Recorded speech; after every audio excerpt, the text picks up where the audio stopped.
कुछ बात तो है कि हस्ती मिटती नहीं हमारी, मजहब नहीं सिखाता आपस में बैर रखना।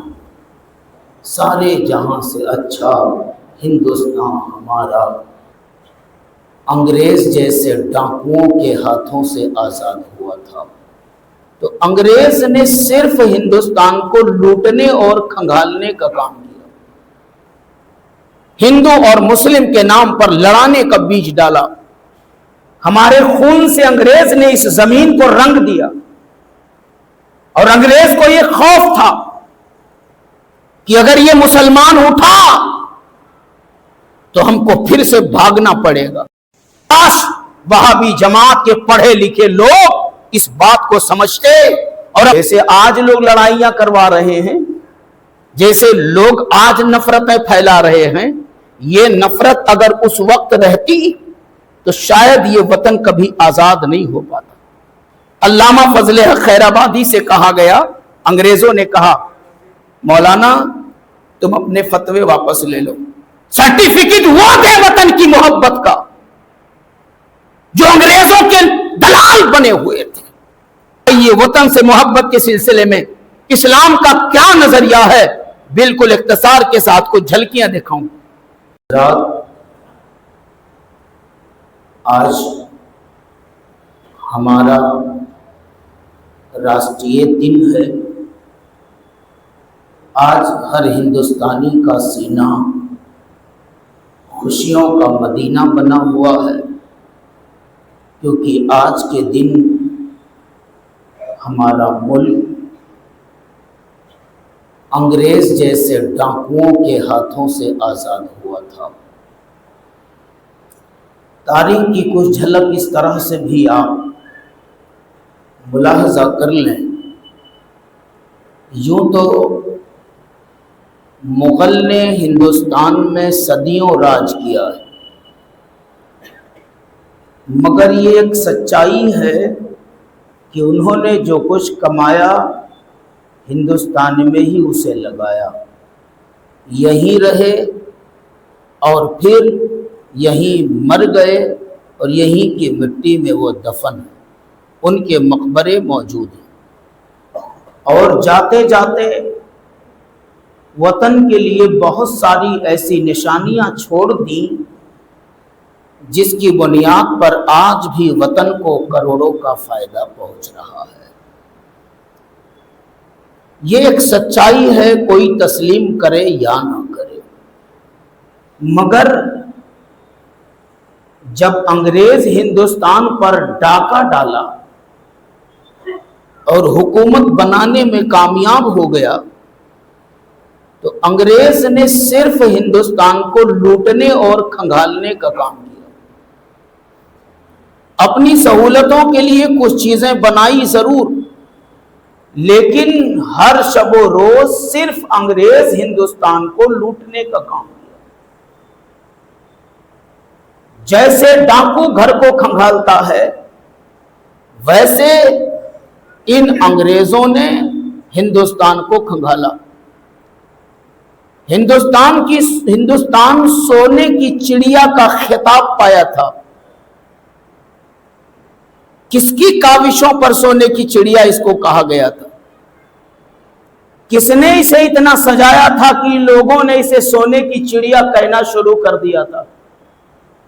इस जमीन पर किसने ऐसे लालो गोहर पैदा किए थे कि लोग सोने की चिड़िया कहने पर मजबूर हो गए थे? बिला शुबा वो कोई और नहीं था, वो हम ही थे।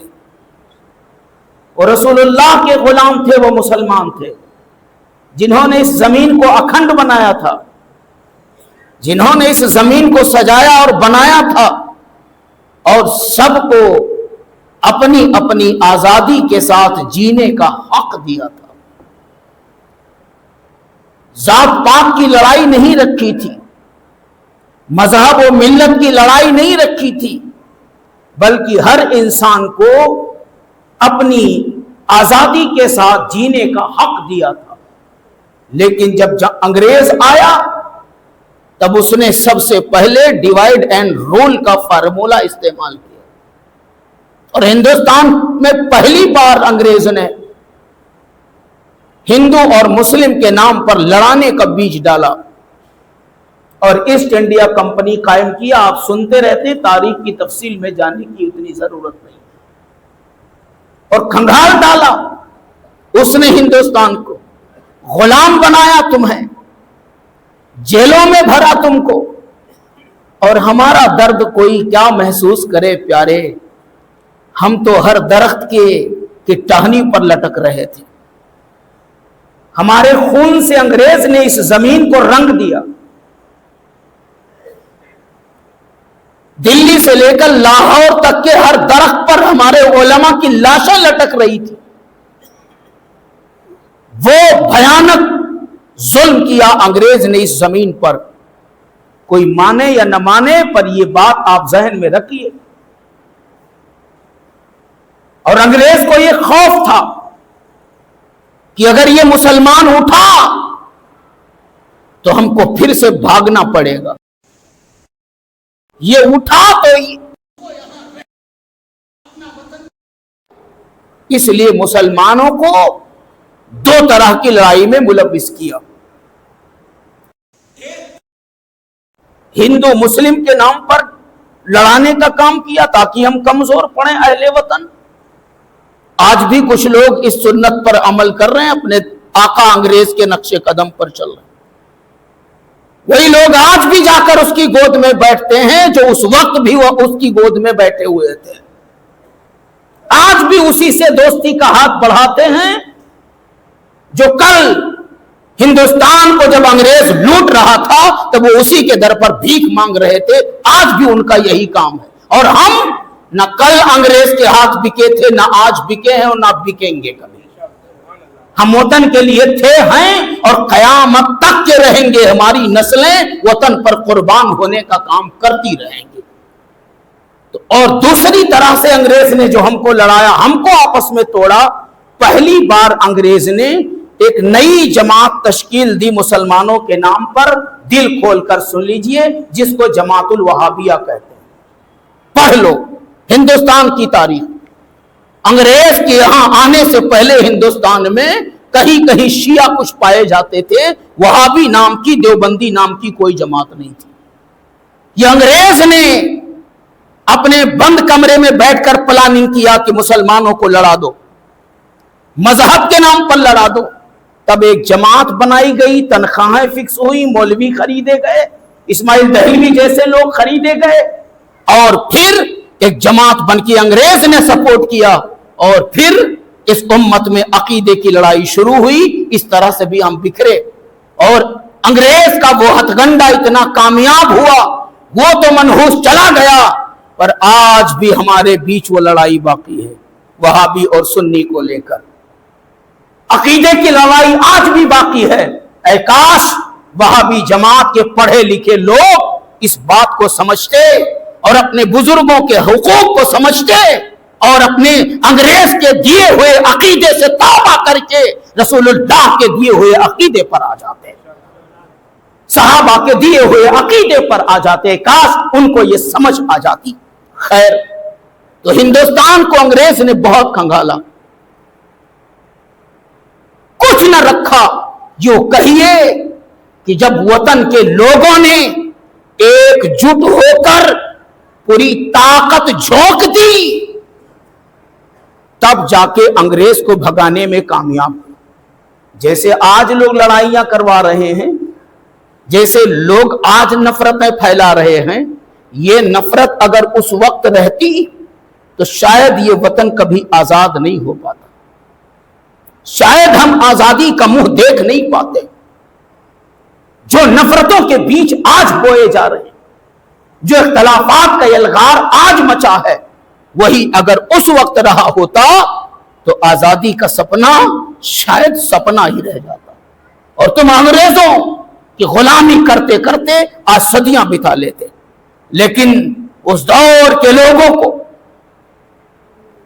आपकी दिली दुआएं जानी चाहिए जिन्होंने आजादी का मिशन चलाया। और यह भी बता दो, सबसे पहला खतीब जिसने दिल्ली की जामा मस्जिद में दहाड़ करके फतवा दिया था अंग्रेजों के खिलाफ, आज लोग उसको फरामोश करना चाहते हैं। उस मर गए मुजाहिद को लोग भुला देना चाहते।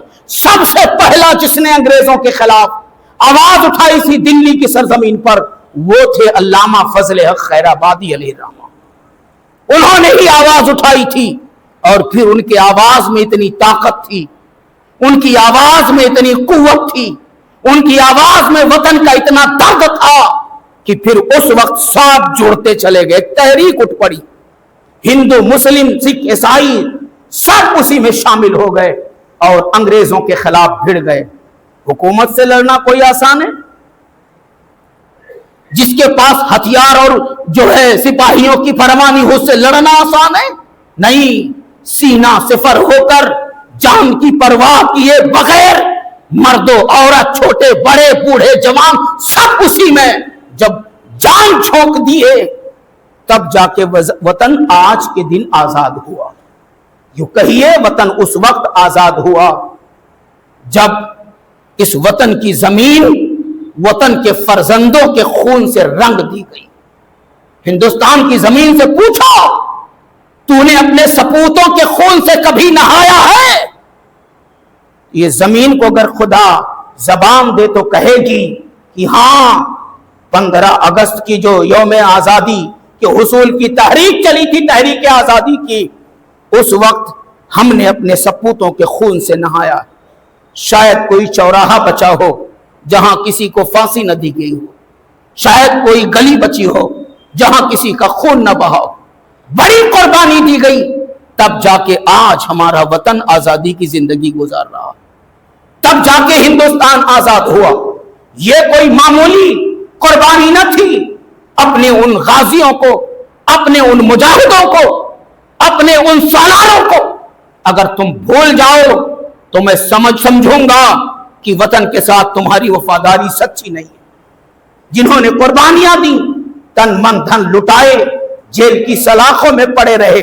आपको एक मिसाल देता हूं, संभाल के सुनिएगा। अल्लामा फजल हक खैराबादी से कहा गया, अंग्रेजों ने कहा, मौलाना तुम अपने फतवे वापस ले लो। मुफ्ती इनायतुल्लाह काकौड़वी से कहा गया, बाराबंकी से, कि तुम अपना फतवा वापस ले लो।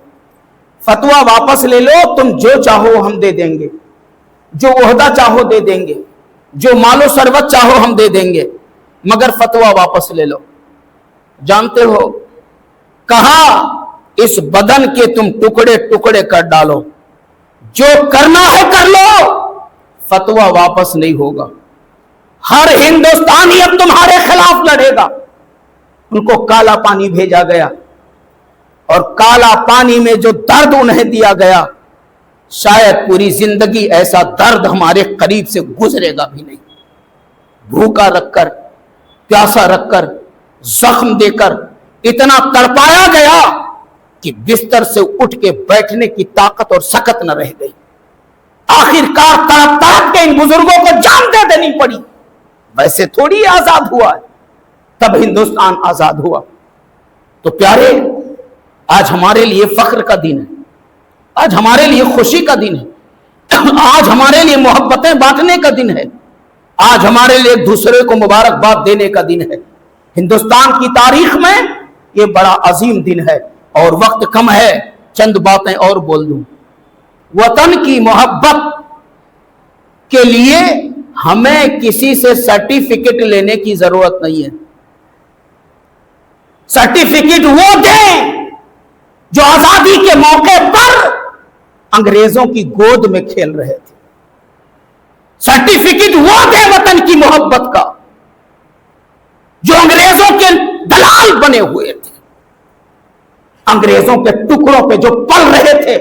हमें उनका नाम लेने की जरूरत नहीं है, खुद ही मीडिया पर ये सारी चीजें आया होकर आपके सामने रख दी गई। हमको वतन की मोहब्बत में किसी से दलील लेने की, सर्टिफिकेट लेने की जरूरत नहीं है। हमारी कुर्बानियां हमारे लिए सर्टिफिकेट है। और आज भी हम अपने वतन की जासूसी करते नहीं पकड़े जाते। हम अपने वतन को नुकसान पहुंचाने के का कोई काम नहीं करते। जो पकड़े जाते हैं उनका चेहरा जाहिर है, समझ लो। हम जैसे भी हैं, मजलूम हैं, लाचार कर दिए गए हैं, हमको दुश्मन समझ लिया गया है। हम पर जगह जगह मजालिम ढाए जाते हैं। हमारी इबादत गाहें, हमारी दरसगाहें, हमारे बुजुर्गों के आस्थानों पर नाजायज हमले किए जाते हैं। ये हम मजलूम गर्चे हैं, मगर आज भी कान खोलकर सुन लो, जब तक सांस है यही आवाज निकलेगी हर मुसलमान के की जबान से और दिल से कि वतन पर कल भी फिदा थे, आज भी फिदा हैं और कल भी फिदा होते रहेंगे। हमारी तालीम यही है, वतन से मोहब्बत हमारा दीन हमको सिखाता है, हमारे पैगंबर हमको सिखाते हैं, हमको किसी और से सीखने की जरूरत नहीं है। आइए वतन से मोहब्बत के सिलसिले में इस्लाम का क्या नजरिया है, बिल्कुल इख्तिसार के साथ कुछ झलकियां दिखाऊं। रसूल करीम अलैहिस्सलाम की जिंदगी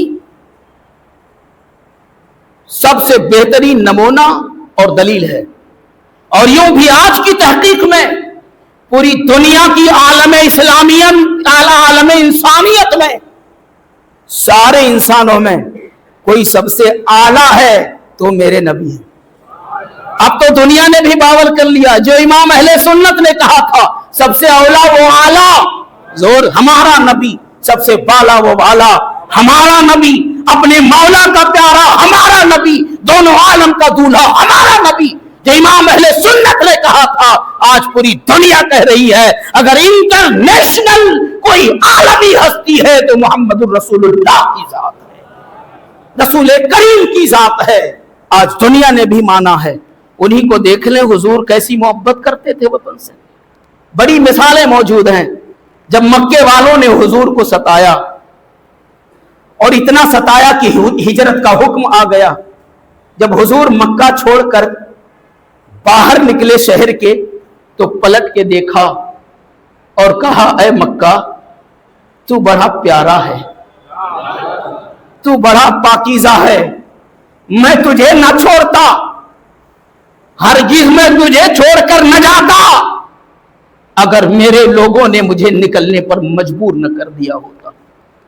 उलमा कहते हैं कि हुजूर का यह अंदाज वतन से मोहब्बत की दावत देता है, वतन से मोहब्बत पर दलील है हुजूर का यह अंदाज।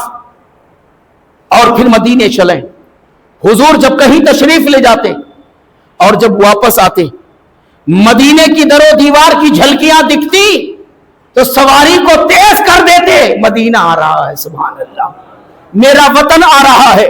ये हुजूर की वतन से मोहब्बत, ये सब दलीलें हैं वतन से मोहब्बत करने की। और सुनो, वक्त आए वतन पर हमको अपनी जान देनी पड़े तो हमारे इस्लाम का नजरिया यह है कि अगर वतन पर जान दिया तो शहादत का दर्जा मिलेगा, शहीद हो जाएगा, फानी जिंदगी देकर जावेदानी जिंदगी पा जाएगा। यही वजह है अहले मक्का ने मदीने पर अटैक किया, रसूलुल्लाह के वतन पर अटैक किया। 10,000 का लश्कर जर्रार लेकर कुफ्फारे मक्का पहुंचे मदीने को सफे हस्ती से मिटाने के लिए। तब जंगे उहद हुई और वतन की हिफाजत में सहाबा शहीद हुए, अमीर हमजा जैसे शहीद हुए। मदीने की हिफाजत के लिए, अपने दीन की हिफाजत के लिए जान दी तो उनको शहादत का दर्जा दिया गया। जंगे खंदक इसकी मिसाल है और बहुत सारी मिसालें मौजूद हैं मेरे दोस्तों, जो वतन की मोहब्बत पर दलील हैं। तो हमारे इस्लाम का नजरिया यह है, जब दुश्मन वतन की तरफ आंख उठाए तो ये नहीं देखेंगे कि ये कौन है, ये नहीं देखेंगे आया कौन है। दुश्मन पर हम कोई भी कसर न छोड़ेंगे, चाहे पड़ोसी हो और चाहे घर का। वो लोग जो वतन के लोगों से, अब जुमला सुन लीजिएगा, वतन के लोगों से वतन की वफादारी की सर्टिफिकेट मांगते फिर रहे हैं, और जब उनकी जमात का कोई आदमी दुश्मन के लिए जासूसी करता है, हिंदुस्तान के अड्डे बताता है, फौजी मराकिज बताता है, जासूसी करता हुआ पकड़ा जाता है, तो चूंकि वो उनका अपना है इसलिए उसे छुपा लेते हैं। मीडिया भी वो तो पहले से बिकी हुई है, उसे गायब कर देते। हमारा नजरिया ये नहीं है। हमारा नजरिया ये है कि अगर वतन को नुकसान पहुंचाता हुआ कोई मेरा बेटा हो, मेरा भाई हो, मेरा सगा लगा हो, अगर वतन के खिलाफ पकड़ा गया, उसे सूली दे दो, आप डालो सलाखों में, उसे कड़ी सजा दो उसे। यह इस्लाम का नजरिया है। और इस पर बड़ी तारीखी बातें मौजूद हैं, तारीखी बातें मौजूद है। कितने ऐसे वाकयात मदीने और मक्के से मुताल्लिक मौजूद है, वतन से मुताल्लिक, लेकिन वक्त इजाजत नहीं देता कि मैं आगे बढ़ूं। तो मेरे दोस्तों, वतन से सच्ची मोहब्बत रखो। यूं तो आम है, जिसका खाओ उसका गाओ, और ये तो हमारा सब कुछ है।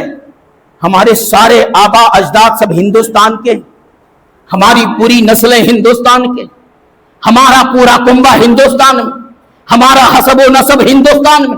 जब सब कुछ हमारा है हिंदुस्तान में, तो फिर हम किसी और का गुण क्यों गाएंगे? कौन होता है? वो तो वो लोग हैं जिनका दुश्मन का नाम लिए बगैर कोई खताब पूरा नहीं होता। हम तो नाम लेने गवारा नहीं करते।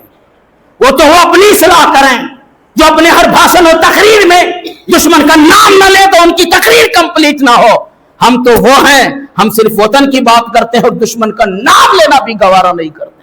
हम उसके मकर को जानते हैं, उसके फरेब को जानते हैं, उसकी दलाली को जानते हैं, उसकी दुश्मनी को जानते हैं। इसलिए हम दुश्मन का नाम भी जल्दी नहीं लेते। हम हिंदुस्तानी मुसलमान हिंदुस्तान के वफादार हैं। और ये पैगाम अपने दिल में रखो, अपनी आल औलाद को, बच्चे बच्चे को सबक की तरह ये पढ़ाओ कि वतन हमारा हिंदुस्तान है। जरूरत पड़े तो शौक से जान दे देना, जरूरत पड़े तो मौत को गले लगा लेना, मगर अपने वतन पर आंच नहीं आने देना। ये हम हिंदुस्तानियों का सीना है और कलेजा है, और यही हमारे इस्लाम का नजरिया है। हम क्यों फिक्र करें जी? हम अगर अपने वतन की हिफाजत के लिए अपनी जान दिए, बाजू कटाए, सीना छिलाए, जिंदगी से गए, तो हमारे लिए तो जन्नत का दरवाजा खुला है। हमारे लिए तो रसूल पाक का दामन वसी है। फिर हम किसी के मोहताज नहीं हैं। हम जिएंगे भी तो फख्र से और मरेंगे भी तो फख्र से। और हमारी वफादारी की ये भी रोशन दलील है, हम मर भी जाते हैं तो इसी हिंदुस्तान की मिट्टी में लेटे रहते हैं। कयामत तक लेटे रहेंगे कफन पहने, और जब कयामत कायम होगी हम अपने अल्लाह के हुजूर जाने लगेंगे तो इसी भारत की मिट्टी से उठेंगे, इसी हिंदुस्तान की मिट्टी से उठेंगे और मैदान महशर की तरफ जाएंगे। ये हमारी वतन की मोहब्बत है।